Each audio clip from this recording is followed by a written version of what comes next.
This is the Variety Sports Network, created for the fans, by the fans. Now to your host of tonight's show.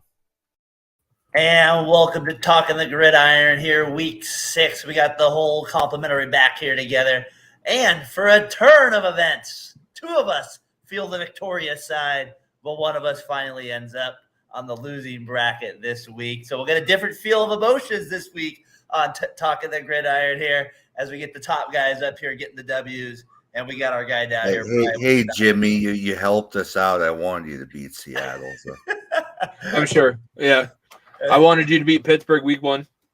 When we play in a couple of weeks, we'll see what happens. But I'm gonna enjoy this one today.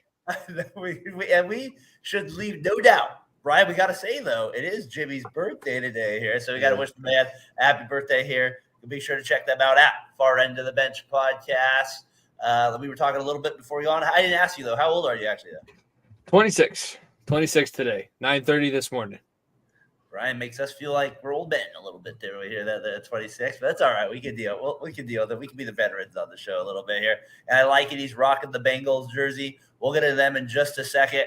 But let's start with the games of the day here in week 6, right? The upsets. The upsets of the day. Nobody was expecting the top 2 teams in the league to go down. Brian, I heard you guys on TMB Sports. You guys weren't that concerned about the W or about getting a W. They come out flat a little bit after that early start. They don't pick it up on offense. You guys get your first loss.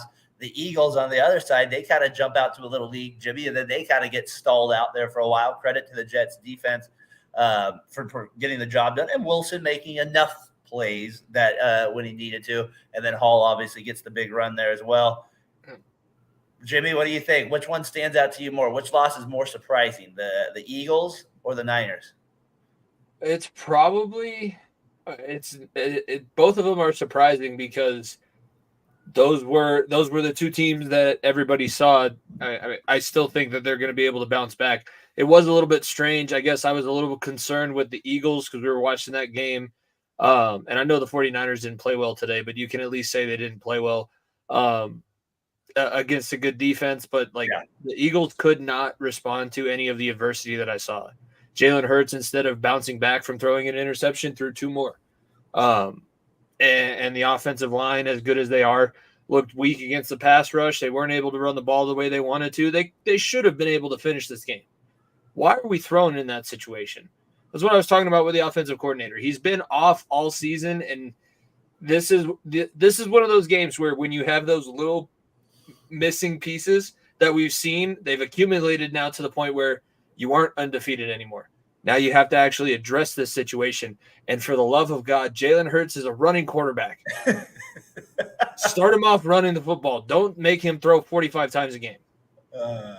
We got our guy here. Is that a guy that lives in Wikia? It's Tyler. Tyler changed his name to Wiki Up Elite, so that's Tyler over there. He says he is concerned over here that I like Doug coming in with the dogs for Johnson. The dogs get the W today over your Niners. You weren't concerned. The dog pound delivered. Why did the Niners lose this game? Was Purdy just realistic again? Was he just kind of back to normal? What happened? Just too much injuries, and we had penalty issue. We just didn't play. We just weren't focused enough. Like, I don't know. What did you make of? What'd you make of that penalty at the end on the late hit, like where they called it across the middle? That was just like it was a horse shit penalty, and they know it was. There we go. Jimmy, they said that one would have changed the game a little bit, but I feel like in the midst of a whole game, the Niners get plenty of calls as well. So I feel like, Brian, you can't blame it on that one. And the Browns were down players too, but that Samuel going down early when he was kind of getting into it at the beginning of the game with people, that was kind of a little bit of like a momentum shift. It's not Samuel. It's not having McCaffrey at the end of that game is what killed. It's what killed Kyle Shanahan. It's what killed Brock Purdy. And it's what killed the 49ers offense. So is McCaffrey, Jimmy, the real MVP of this team then? Is that he is the engine, because not only is he the guy that starts your run game, he's the guy that gets another weapon in I think he's the engine that drives the entire offense. Kyle Shanahan, ever since he had Chris McCaffrey, after that first week where he had the 4 days to lead into it, he's the quintessential Shanahan running back.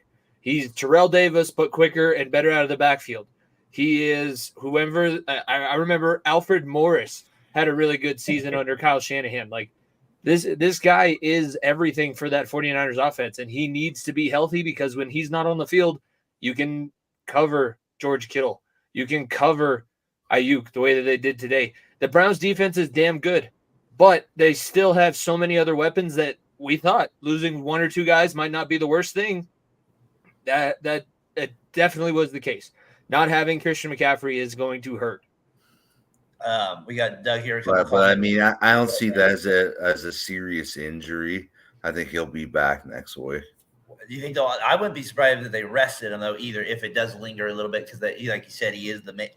That's the thing with the Niners, right? You look at the Vegas odds, and you have Purdy was like his odds jump to be like all the way like to like one of the top 5, and it's like, well, is McCaffrey really the big guy when you have a game like this where you kind of see those things? He says the Browns got hosed as well, Brian, many times in the game. Get out of here. They got hosed many times during the game. I thought they still almost lost it. If Moody would have kicked that field goal, they would have lost. It did come down to kicking. The Browns did not win that game. The 49ers kicked that game away. Missed one on the left. What's he do? He makes the adjustment, misses the one going to the right. His first 2 misses of the year. Not a good time. But let's not pile on Purdy just because of a mediocre game. It doesn't mean he's not good. He's still a good quarterback. I think it's one of the things. Losing your most dynamic offensive weapon is going to kill any offense. Yeah. Can I go back to the Eagles real quick before we move on? So you mentioned Hurts is just a running quarterback, right? But he's a damn good one. Just a running quarterback. I know what you meant. He needs to start the game running. He's not. I've said it a couple times already. I think on this show, and I said it on my show. He's not Joe Montana. He's not. It's not. His game is not based on footwork. His game is based on athleticism. He can read a defense, but you got to get him moving first. So that's where I stand with Jalen Hurts. It's not that he can't throw the football, but he puts himself in such better situations if they can get the offense going, get the run game going. He has play action. That's where he's most deadly. I mean, a killer turnover at the end of the game, a killer one. I mean, you can't make that, right? That was a 3 of them. Yeah. 3 turnovers, and they almost got away with it. It was like Scooby-Doo at the end. I almost got away with it. If it wasn't for you meddling kids and the fact that your defense is so good. I watched them in person last week in Denver. They are as advertised. Quincy Williams, that 96 dude, Shelton, whatever his name is, the guy that's big as 5 houses. Whew. And did their star cornerback not even play today? Yeah, Sauce was out. Yeah, so he wasn't even in the game. I thought that was a really impressive win for the Jets. Brian, maybe we have to we put them on the list. If the score holds for Sunday Night Football, they're tied for the division lead with Buffalo. Crazy. I mean, could you imagine our Bills guy there? I got to shout out them. They do the other sports show. I don't know if you heard them. They do a lot of wrestling and fighting stuff here on Variety Sports Network. Jimmy, he's a big Bills fan. So he'll be if they get the Bills are one of the weirdest teams. I mean, you talk about a team that just goes up and down. What do we got score wise there? As we check in for the first time, it's 6-0, but the Giants just got a big takeaway. A big takeaway, 6-0. Fumble or interception here? I want to say interception, and don't quote me on it right now, but I think that Allen is out. I saw him go to the medical tent. I don't know if he came back out on the field. You're right. It wasn't. I thought like a couple plays later, he was running back out on the field, but I could have been wrong. I haven't been paying enough attention. I just saw when they were celebrating the interception last. I have the split screen right now. For those baseball fans, if Logan's watching, Texas is up 2-0, top of the 6th, 2 outs. There you go, Adam. Look at my predictions, looking good right now. He's back. What's the guy he always says? Allen. He kind of has. It's funny. I would never put this name on him, but he does have moments where you're like, he does feel like Carson Wentz at times. Where you're like, my gosh, man, he just has a terrible. Like his games are so bad sometimes, right? He is Brett Favre reincarnated. Like I literally had the same conversations with myself watching the 2 of them play, and I said last week when I picked Jacksonville to beat them that he was going to have one moment where he totally It happens with my PS3 because my controller sometimes it hits the L1 button and that's the we don't want that. So I break into the open field. Then all of a sudden I'm chucking it 15 yards back. I've seen Josh Allen do that too many times. I've seen him throw interceptions where you're like, dude, there's 2 safeties on the field. You can very clearly see it. 1, 2, and you throw it right in the middle. No matter how hard you throw it, you're just throwing it harder into the defender's chest because you did not. Your play is it's dead from the start. He's Brett Favre without the Super Bowl ring right now. I'm loving the honesty here. Brett Favre sucks. Screw the Packers there. I like you She's that. a Vikings fan. I appreciate this one by Doug here, just to kind of just a little bit more salt and brine where we can get it. Well, we can get it, Jimmy. Well, we can take a loss. We're probably not going to have many of these we can get over Brian this year. So with that kid, Purdy was terrible today, Johnson. That's the thing I'm going to keep. He wasn't very good, but he's allowed to have a bad game. He's allowed to have a bad game. I'm not going to kill him for it. I'm sure the media is going to hound him. Trent Williams okay? Because Trent Williams might have been. Did he come back? That worried me when I went out. He came back in though, I believe. Yeah, he did. Because as much as I said I went on that rant for McCaffrey. Trent Williams is the true engine of the offense. There you go. Now you're at your roots, the offensive line guy. We got to get him in there. Everybody knows it. Everybody knows it. All the players that you talk about in the NFL, they're like the freakiest athlete among all the other freaky athletes is Trent Williams. Well, I wanted to start there because I just thought it was fascinating that both teams undefeated, right? They lose in kind of, just an ugly fashion, right? But, no game really, neither game gets over 20 points. So just a real ugly game. Both teams lose to AFC teams. So technically with the Lions winning, I guess the Eagles and Niners still have the home field advantage because they lost to AFC teams and NFC teams. But like we said, we got a long ways to go. Let's get to the Eagles have a tough game next week. Yes, Miami on Sunday Night Football. Yes, they do. We'll get to that one, I'm sure, later on in the evening. We finally have a good Sunday night game, Johnson. That'll be fun, good to see. All right, let's get to your other game of the day. I thought it did help out the Niners. Seahawks did lose, right? So that helps out Brian, at least with the standings there. You got the Rams coming a little bit. But your Bengals, I got to see a lot of this game today. It wasn't the prettiest game. They look a little bit more sure of themselves, a little bit more offensively. I think it's because, for me, they're going to chase a little bit more. They're just kind of, it seems like they're trying to feed him a little bit, or at least early. Maybe today they kind of got away for it. But their defense, Jimmy, I thought, after that one performance, it seems like they've kind of picked up some momentum. And that combination of Hubbard and Hendrickson can be, what trouble they can be at moments. And they made a pretty good offense not look very good today. Hendrickson is elite. He's an elite pass rusher at this point. He plays the run really well too. Hubbard's more of just a pure defensive lineman. I get what Taylor's saying with it's better to win ugly than lose pretty. That's obvious. That's the case. My issue comes in like that interception Burrow threw. Jamar Chase did not even put his hands up. He so badly wanted the referee to throw his flag so that the play would be taken off of his plate that it bugs me. It worries me because you can't do that in those moments. If you're truly always open, which is what he said and which is the chain that he had made, then you got to make that play. You got to bail your quarterback out. It was a shitty ball. That ball should not have been thrown by Burrow. But you cannot – Devontae Smith, the game was over for the Philadelphia game. He still punched the ball away from the defender. We were very much in a tight ball game. Geno Smith at that point looked like he was going to lead the comeback. And that was the effort that I saw. Like, yeah, you win. Yeah, it's nice to be 3-3, and I believe the bye week's either this week or it's coming up, so you're getting there. But no, if we play a team that's somewhat halfway decent, like when we play San Francisco, that's going to be killer for us. We're going to get absolutely mauled. Seattle was a good team. It's good. It's a nice win. It's a good win at home.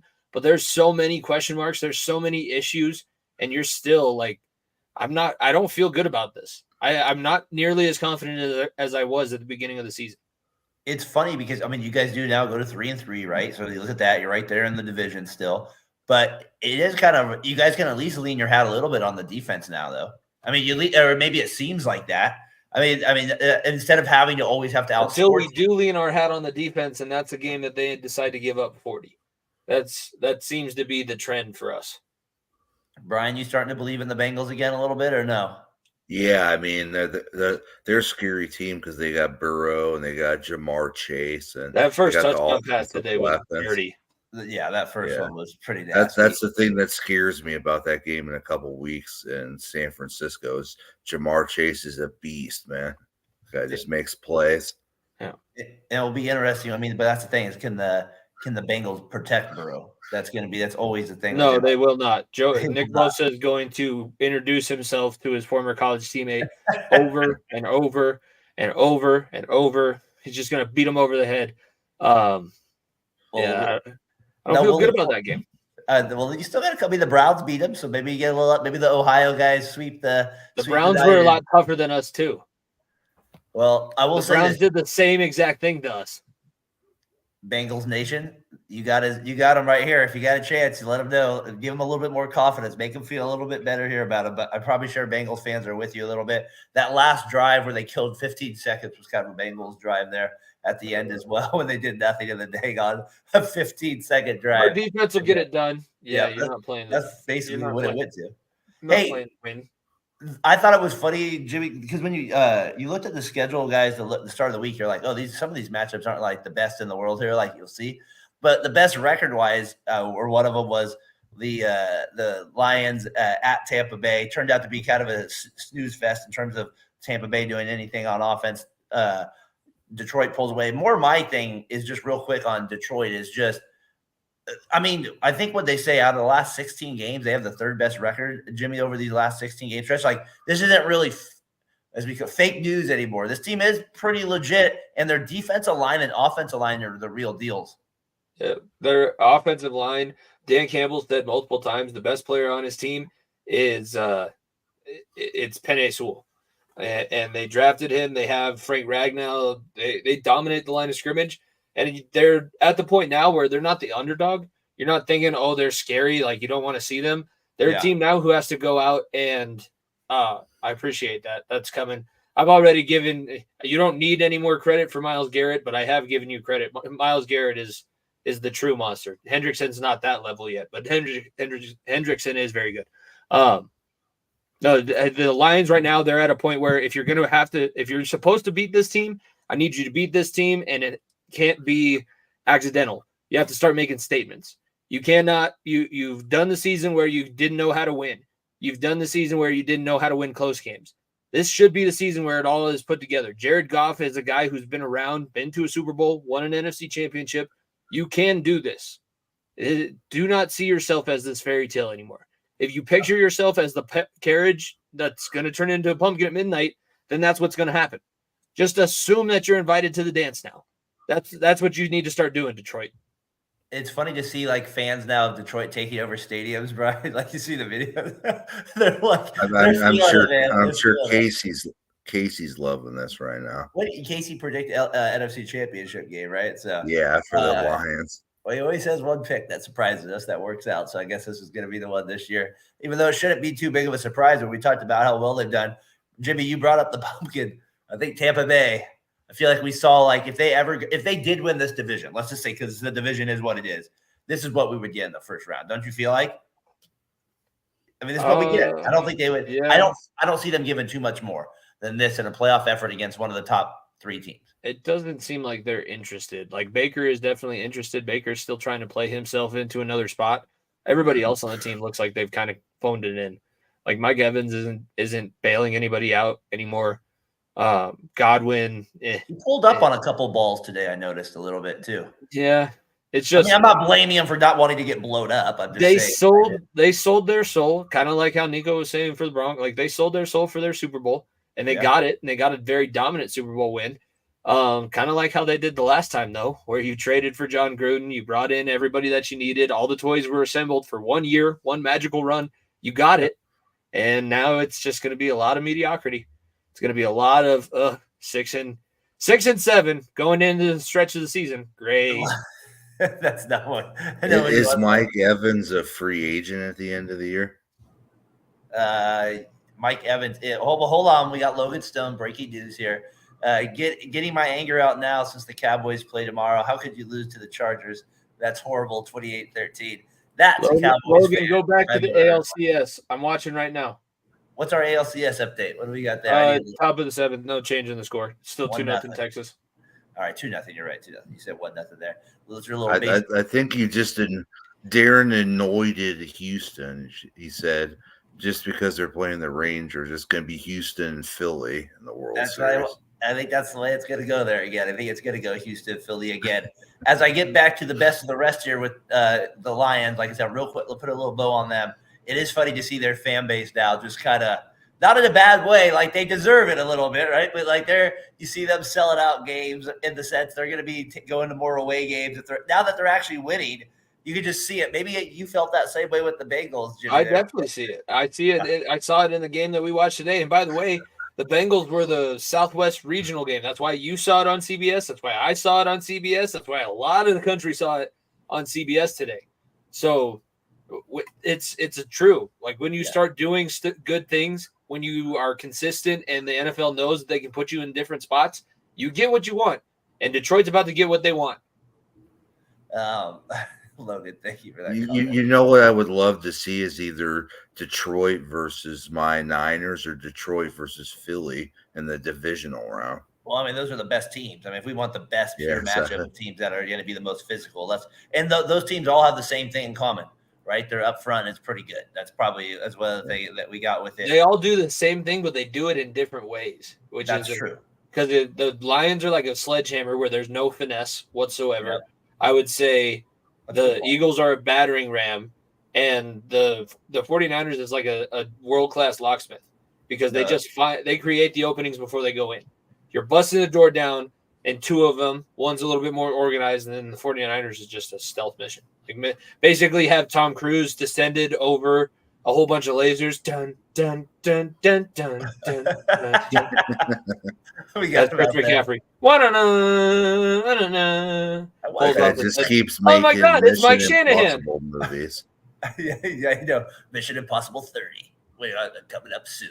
What's the one they kept doing with Arnold Schwarzenegger, like the Impossible one or something like that, where they had like all the star Expendables or something like that. Expendables, yeah. I was like, Expendables 4. Come on now. I was like, what are we doing here? I was like, I'm going to see Expendables 4 this week. I have the week off of school for fall break, so. Is it I'm not thinking the Denzel, whatever the Denzel Washington. Denzel Washington is the Equalizer 3. Okay. I will also be seeing the Equalizer 3. I like those ones. I love those ones. Yeah. Do you like one or two better at this point? Just curious. They're all both pretty good. Of the Equalizer, I love two. Yeah. Okay. What's that one where it's the comic book one? And he kind of has the same idea where he kills. It has like the skull on the Punisher. The Punisher. Thank you. Yeah, that one's a good one as well. John Travolta. It's always in there. A little shout out there. All right, that's an insane movie. It is very insane. A few people die. All right, best to the rest in there. I wanted to bring this one up because they got down 14-0. Hill gets the touchdown. Gets the cell phone. Little shout out to Joe Horn. Does the flip. Gives it back to the fan. I mean, I want to go kind of two ways with this. Is Hill the best receiver in the NFL? Is it not close? The guy just is unreal at what he does. He might be not the biggest and your typical like go up and get the ball down, but like just what he provides in space is unreal. And then you have the Panthers side real quick. Is there any concern for Bryce Young? Or are you, Jimmy, just like it's a rookie year, whatever happens, just get reps? They're not in a place to really be concerned with his performance. Next year will be where you can start seeing if he is going to take a step forward, he will make the team better. But this year, the team is just going to be horrible.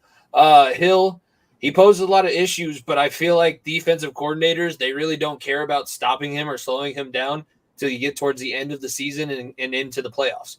Nobody's going to show you the blueprint on how to slow Tyreek Hill down right now. Because if they show it to you now, then everybody's going to know how to do it. Everybody's going to know your tricks. So I think that defensive coordinators are kind of using the beginning part of the season, which we're still in. We're still in like the first half, technically, of the NFL season, where they're compiling all of this film. And then when we go out and we see the Dolphins in later stages of the season and in the playoffs, they're going to have an answer for Tyreek Hill. Now, are the Dolphins going to have an answer for teams shutting down Tyreek Hill? That's been their issue for the last 2 years under McDaniel. Yeah. Yeah. Brian, what do you kind of make of that with the Hill part of it? You think he's the best receiver still, or one of the best receivers in the league right now? Yeah, I mean, he's so quick. He's so quick. Insane. And then I love the flair he has. The Dolphins needed some momentum. There was a play where it's 14-0. He gets a play out of bounds, gets about 28 yards, kind of pumps out the crowd, kind of like you would see in basketball a little bit after an AM1 or something. And he's kind of jacks up the crowd. I was like, I mean, they should win that game, but you could see the momentum in a Miami crowd. Like, all right, let's get a little life. You need to provide it. So that was a little impressive, something different than what I saw with him. And Miami, with all that motion they run, it's like 80% on every play. Something stupid like that. 85% of their plays, they're running motion. So it's really fascinating the system they have locked in right now with Waddle in there and Hill and Mostert, your ex-Niner there, is looking really good for the Dolphins too. I mean, if they can go into Philly and win in Sunday night, then that's a big win for Miami. What do you think of this? Not the best. He's the best weapon, not the best receiver. I mean, I don't know. That's the position? He's not a true receiver. No, because what they're saying there is that he not that he's not a true receiver, but he's not Calvin Johnson beating you with routes or size. Like he's beating you with the one thing that you know he has.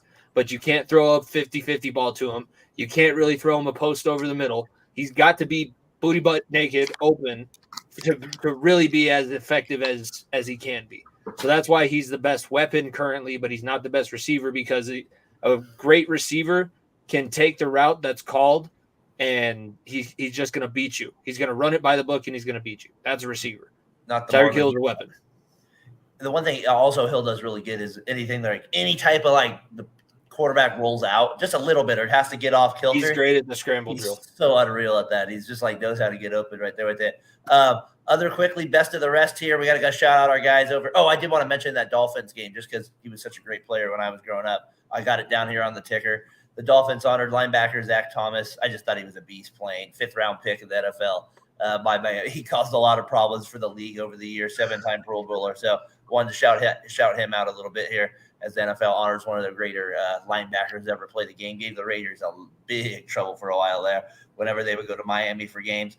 Washington, they pull it out. They get the W in a ugly win. Ritter looked awful. I was because I have the 4-screen thing. I thought he was supposed to be good at home. They had it at Papa's Pizza where I went. They had a little 4-screen, and I just keep seeing Ritter goal line. Nope, comes up short, intercepted.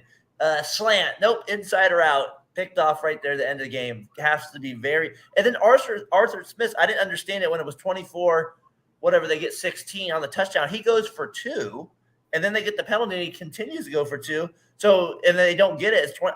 Why are we not just kicking the field goal to go to 24-17? I don't know. That was kind of a little bit of a weird call to me as well. Jimmy, I don't know how much of you saw of the game, but the Commanders, to me, every time I watch them play, I'm like, they're just going to get the 7 seed somehow. Like they're not good enough to win. They're good enough to be there. They're good enough to exist. Exactly. They win. They're the Giants from last year. That's who they are. And then they're from the same division because the quarterback, we're like, every now and then he's really good. Every now and then he's really bad. Yeah. There's a couple times where he's looked absolutely awful. There's a couple times where you're like, damn, I would love to have Sam Howell. I cannot believe my team passed on Sam Howell. Why would we do that? And you start stamping your feet around. But then I feel if you're in Atlanta, the end of the Ritter experiment has to be soon. Not to say that you need to get him out of there, but you need to have somebody else because I don't think there's competition. I don't know who their backup is right now, and I wish I'll look it up while you go. I wish that they were listening so that they would throw it out at me, either the Dirty Birds or out of your Falcon mind. But you have so many other great pieces. Drake London, Taylor Heineke. Yeah, you're not. I mean, maybe you go to him because you're going to get a wild card experience for the end of the season, but Desmond Ritter is not your franchise quarterback. You tried, you swung, and it's basically a bunt down the third baseline. He's good some days, he's not good other days, but if he can't win at home, which is the only thing that he's been good at doing in college and the pros, we got to figure something else out. You got to put somebody else back there. He's holding back Bijan Robinson, Drake London, Kyle Pitts. He's holding back 300-yard games, though. Okay, but you're losing your team games. Yeah, I just throw it out there. as try to play a little devil's advocate. Like, what would a Falcons fan? I think they're with you. I'm pretty sure Brady threw for 500 yards in that Super Bowl they lost. Exactly. It's the turnovers, especially the goal line ones. You can't have those ones at all. Brian Bijan, like you said, only what he go today when I was looking at, he got 13 attempts, only 37 yards. He They're not able to. They got to get him more involved. I don't know. He needs 20 touches minimum. He should have 20 touches by the end of the first half. He had 5 catches, I guess, 43 yards. So I guess he ended up with 18 touches, but definitely not the production you'd want to see on the ground there if you're a Falcons fan. And they're in a whole, 3-3. Both these teams to me just feel like where, you know what I mean? They feel like it's a 7 seed or they, you know what I mean? Or they're going to kind of, I just feel like they're like 8 and 9 teams, 9 and 8. I don't think that the Falcons are still more in their division conversation than the Commanders are. No so doubt. That's why also it's intriguing that they have Heineke, because Heineke has shown if you just give him the reins, he can make some weird stuff happen. And you gotta rely on weird this year. If you're an Atlanta fan, you're not beating anybody straight up. You're not going to stand there and go toe to toe with anybody because your quarterbacks just don't have that. You have the ability everywhere else, but you're very much you're like the New York Jets. If you had a quarterback, you'd be so much scarier than you actually are. No doubt. I got to shout out our guys here at Elite Tweet Center. Like I said, our guys at the other sports show, they just retweeted our podcast here along with our guy Seawood out there in Birmingham. Appreciate you retweeting our stuff here on Talking the Gridiron. Feel free to comment on any of your shows. I know the one on Twitter. I have a harder time. I guess they say they commented on the Twitter one, but I can't see them up on the screen. So I'll have to figure that out with Brandon one of these times. I don't know if it shows you. Tonight it seems like Tyrod Taylor is running the offense better than Daniel Jones is. That's kind of scary for the Giants. Well, to me, it was scary when you decided to pay Daniel Jones that much money. He deserves what you get when it comes to that. Is it still 6-0 here? We got 6-0 start of the third quarter. 6-0, 14-22. Yeah, they had a bad goal line play where they Tyrod going for 8. Yeah. Well, but I guess their coach was going ballistic on people in the end zone. I couldn't buy. What's their coach? I forget. Ryan Dable. That's what it is. Yep. So Hal, Commanders get it. Terrell, congratulations on the win there. Sorry, John, Mike, over at Out of Your Falcon Mind. You guys dropped to 3-3. Calais Campbell does get his 100th career sack in that game. Wanted to point that out. I didn't realize he was still playing. Colorado boy. Yep. So he ended up getting Denver South High School. Colorado State pulled off the miracle. I was watching that one when they were 30. It was 30-14. I just randomly put it on at the end of the night. They ended up pulling it out. Hopefully you didn't watch Stanford the night before. That one I went to bed. I thought for sure Colorado was winning that one, and then Colorado is the talk of the town this year. So 100th sack, big deal. I always feel like those are pretty big milestones for a player to get to. So. He's been around for a while. Was on my Cardinals for a while, and some of their good years was with the Ravens forever. I think my biggest memory is like they played Seattle the year he was on the Jags when they had Blake Bortles, and I guess there was like almost like a fight between Seattle and Jacksonville, and somebody from Seattle was like yelling at the Jacksonville crowd, and Calais Campbell got involved in it or something. That's the best memory I have of him. I kind of forgot he was on that Jags teams that were really good. Then they had the Jags did have that 2-year run where they had like their defense was really good there. They took the Pats all the way there. They forced them to. They probably should have won that game if you look back at it. So I want to shout that out with it. Hey, this is always. I'm gonna maybe do this throughout the year. It's kind of fun as we did this last week a little bit. What teams are we crossing out the list? So we had Patriots. Oh, we already crossed the Broncos up? Are we sure? We did cross the Broncos on. Me and Brian did last week, Jimmy. Are we sure? Are the Patriots going to get the number 1 pick this year? Man, that's what. So I was thinking, Jimmy. Obviously, you went to that Broncos game. Wasn't able to get your thoughts on it last week, but they end up losing this week in another pathetic offensive performance. They look like they're just a dumpster fire. The Peyton's taking a little bit. I feel like Wilson's taking a little bit more of the heat this year, obviously, than Peyton, just a little bit. But they lose that Jets game where it was kind of the trash talking at the beginning of the year. So I'm assuming it wasn't much better being there watching that offense. It's very similar whether you're watching it on TV or you see it live. They just have absolutely nothing. Absolutely nothing. And it's funny because Wilson, if you look at his stats before the last couple of games, they were okay, but the stats are stats, I guess. They don't want to play. None of the players want to play either for Sean Payton or for Russell Wilson. And Jerry Jeudy is a bum who's more worried about a war of words with Steve Smith, who's in the right and is telling the 100% honest truth. Jerry Jeudy has quit on the Denver Broncos. If you are somebody who's wearing orange and blue and still think that he's there for the team, you are sadly mistaken. The dude is not there to play. There's a ton. Cortland Sutton, not there to play. Russell Wilson, not there to play. Mike McGlinchey, not there to play. Mike McGlinchey. I guess they said Russell Wilson probably won't be back, and they're doing a full-on rebuild. Yeah, there's no way they can bring him back. I said if this didn't work out, Sean Payton has now got his excuse to totally blow everything up to the ground, and he's going to build it the way Sean Payton wants because he's that much of a narcissist. He's that kind of Roman emperor. He's going to burn everything else before him down and then build it in his own image. I can see Wilson somehow being on this team a little bit.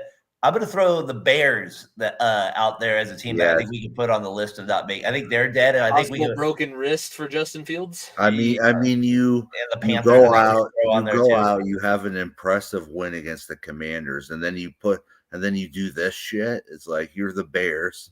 Yep, and they just never can get it together. All right, so you guys good with me adding the Bears?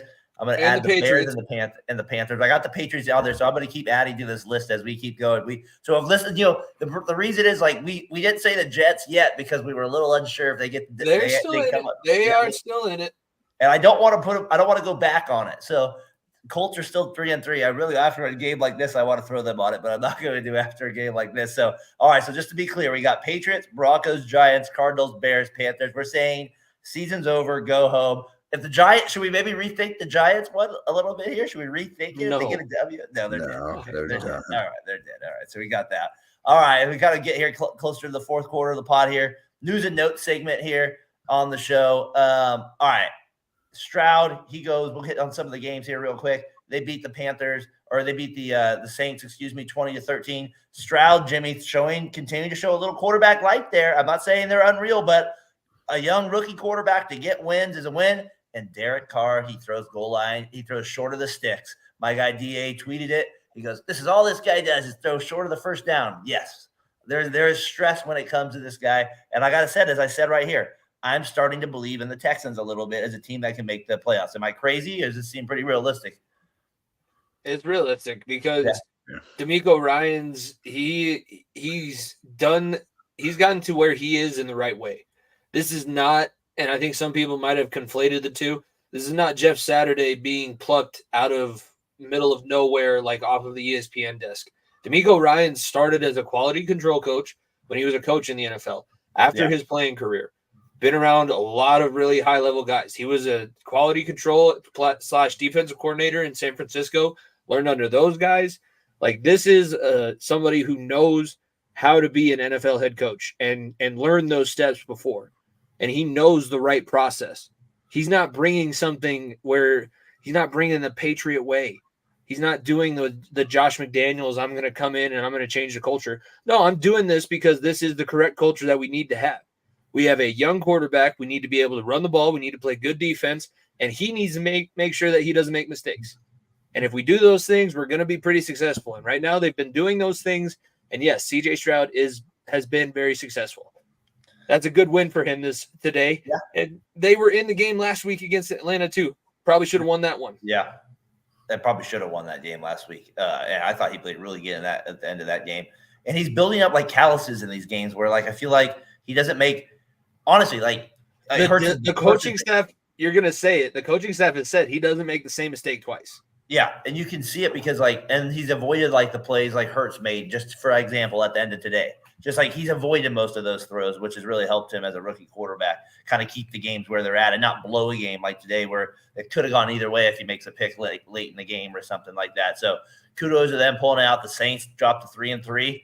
Like I said, when you have Derek Carr as your quarterback, that's kind of what you get a little bit. It just doesn't get – it's not like, 11-5. I was Terrell, NFC Championship. I know he's listed last week. He was calling me out for a few things. I got to shout out our guy there over at Realism Sports, of course, Terrell Jenkins, tuning in and commenting in last week. So I hope you're doing good out there, my man. Hopefully once my school job slows down a little bit, I can jump back on your show Friday nights a little bit. Been busy. I'm looking forward to that. Can I already say it, Jimmy? Look forward to Thanksgiving break. I'm on fall break. I'm already looking forward to Thanksgiving break. Next week we get out a little bit early, get Thursday, Friday off. So I'll be looking forward to that for teacher in service. But all right, hey, news and notes here. Keep moving here. Jags, they get the dub. They pull out easy win against the Colts. Lawrence does go down, though. We'll have testing on the knee. Obviously, that's going to be the biggest news coming out of this game. They pretty much worked the Colts from the very beginning. Brian Minshew looked terrible today. He did not look good at all in this game. He looked absolutely pathetic. And the Jaguars rolled, and their running back, I just always have a hard time with names, so give me a little break. He was really good again.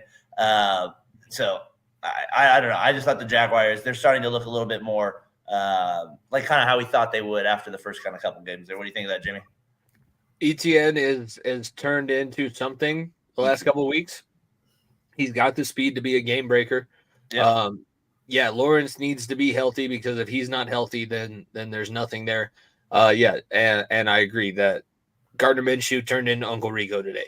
That was an Uncle Rico performance. That wasn't Gardner Minshew. I've seen Gardner Minshew make a lot of people's life hell.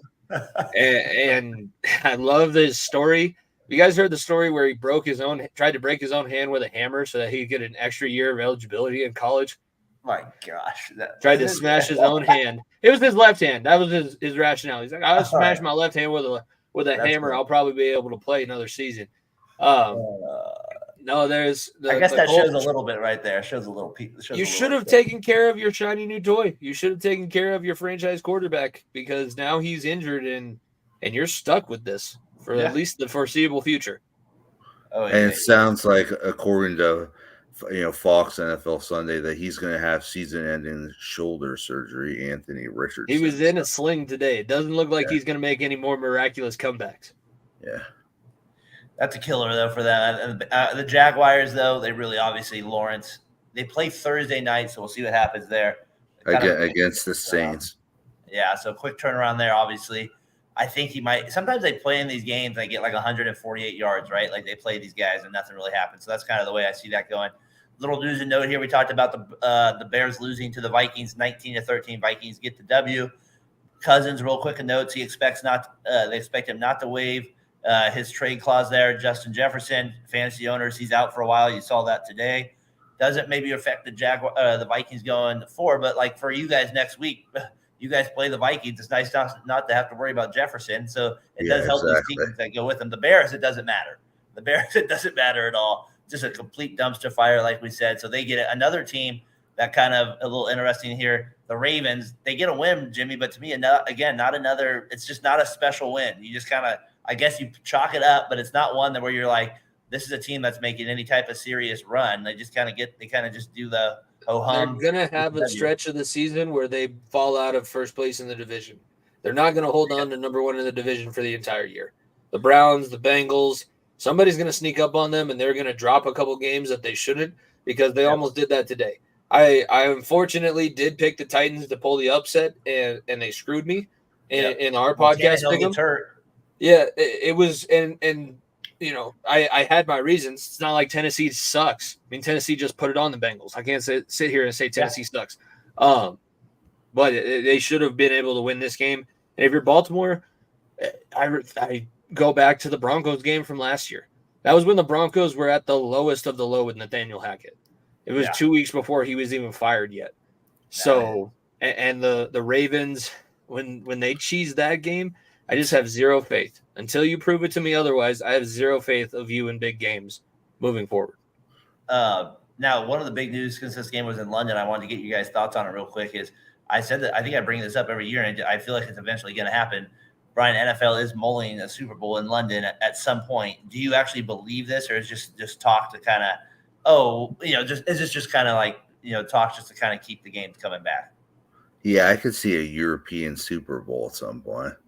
Gosh, unreal. I will dump the tea back in the Boston Harbor. I will full on revolt.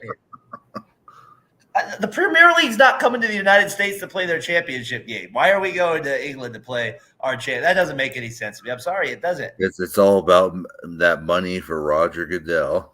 Played in Alaska for all, at least you see that. I feel like you lose money. I feel like you lose money because you get all of the Europeans to fly here. I don't get it. I mean, it doesn't make any sense to me.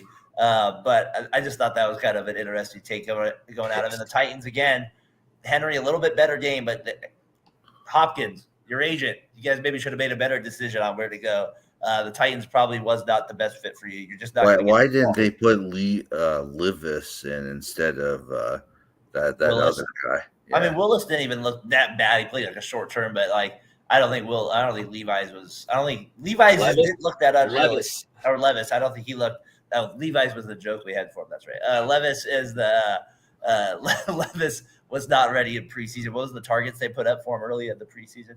I don't think you want to throw a rookie out there in Europe against the Ravens the last kind of like quarter of the or last like half of the game. So I think that was part of it. I have a last couple games here. Raiders, they beat the Patriots 21-17. Crosby wins Defensive Player of the Week. Last week, he has a good game again today. He gets the game-winning safety there against McAttack.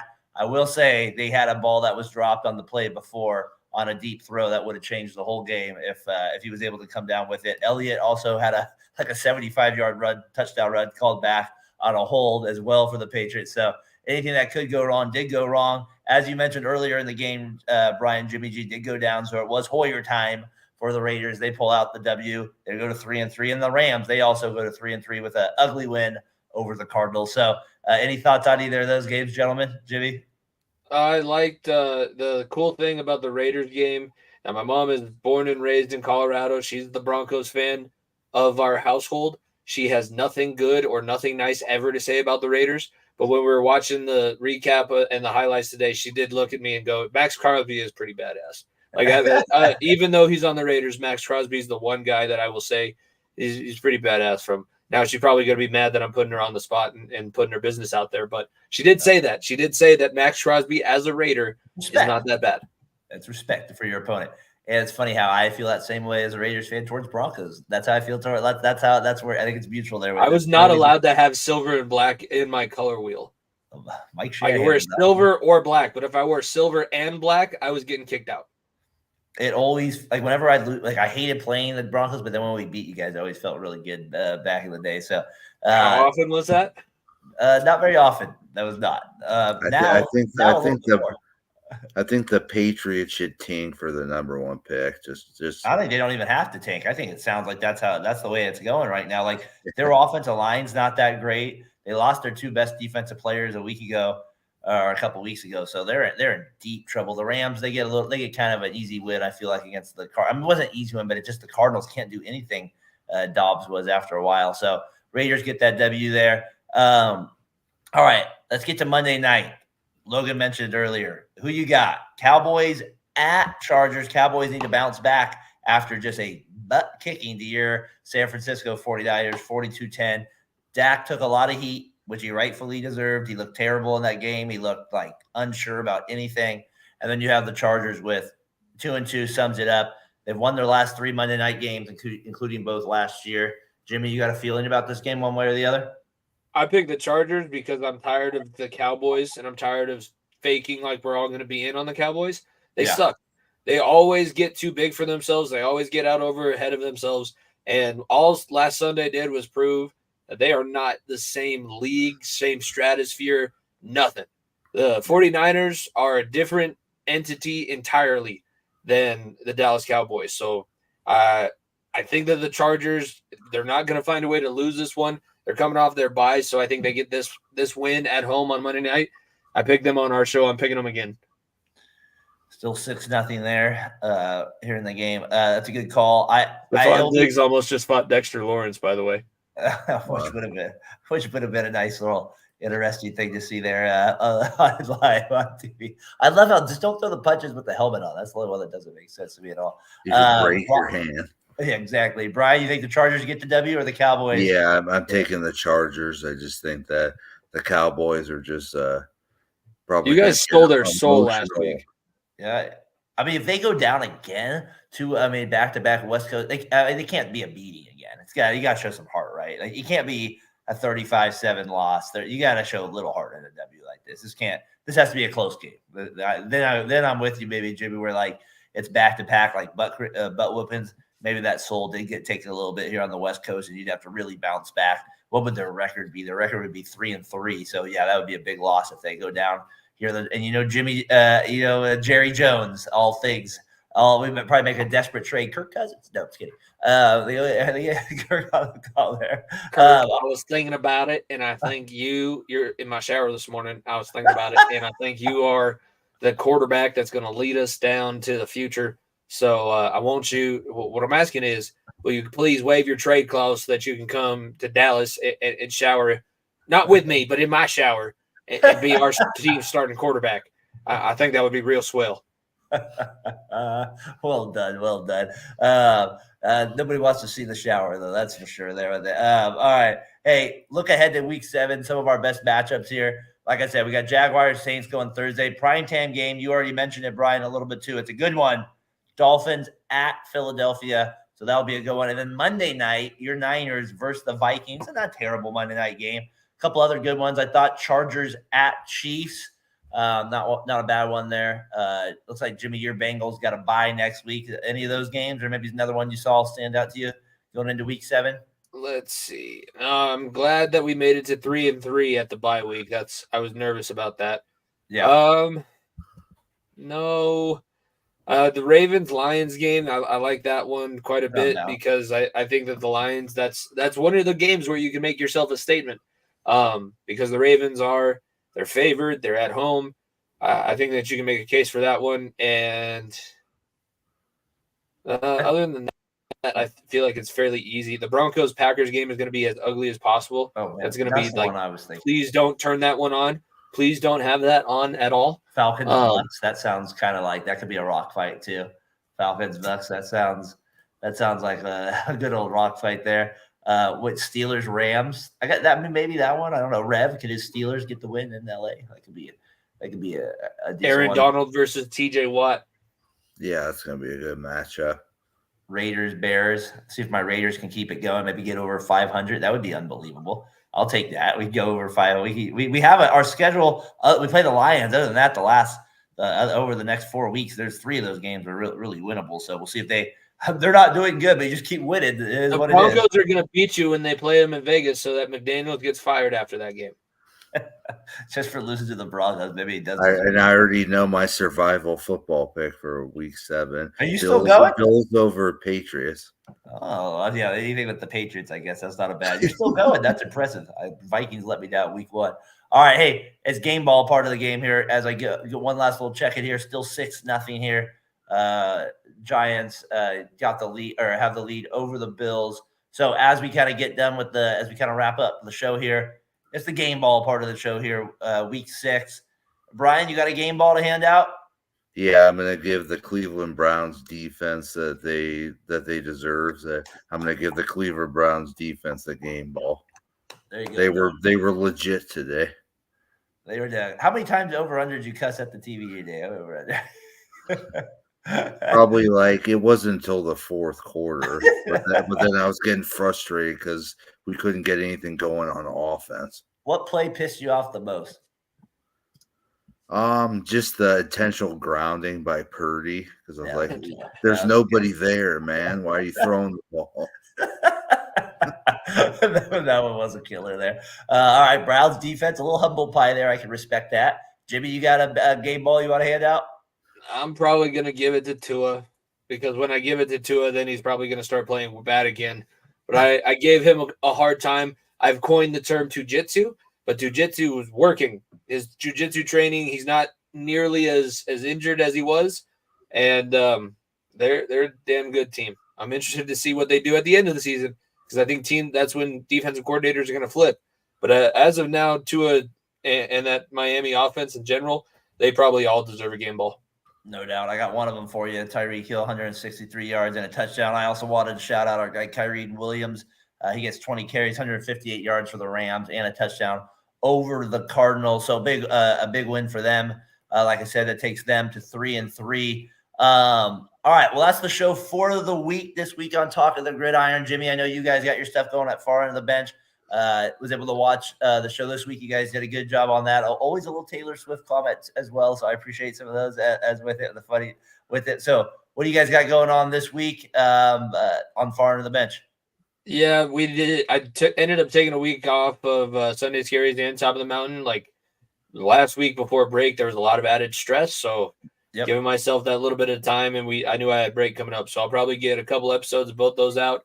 Then obviously our far end of the bench will be out on Thursday, just like normal. So Nico and I will be back with everybody at FEOTB Pod. Subscribe to the YouTube channel. People can watch this show on Sundays also, but Sunday Scaries, Top of the Mountain, far end of the bench, all coming at you guys this week.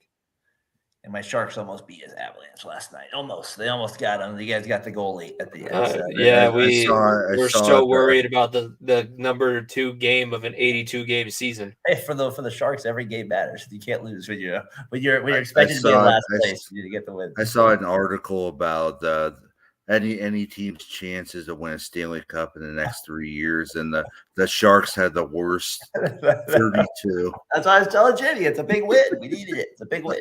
I won a Stanley Cup for him in my NHL franchise in my career. Yeah, we did it. We got it. We'll take it where we can go there with it.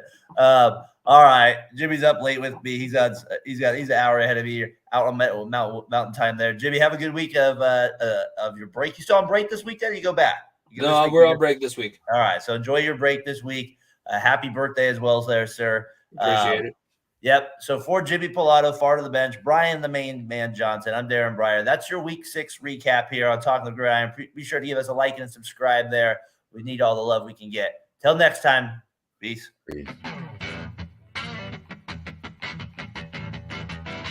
Hey, this is Brandon, CEO of the Variety Sports Network. Thank you again for watching tonight's show. Best way you can support us is by hitting that subscribe button, that like button, and hitting the notifications so you don't miss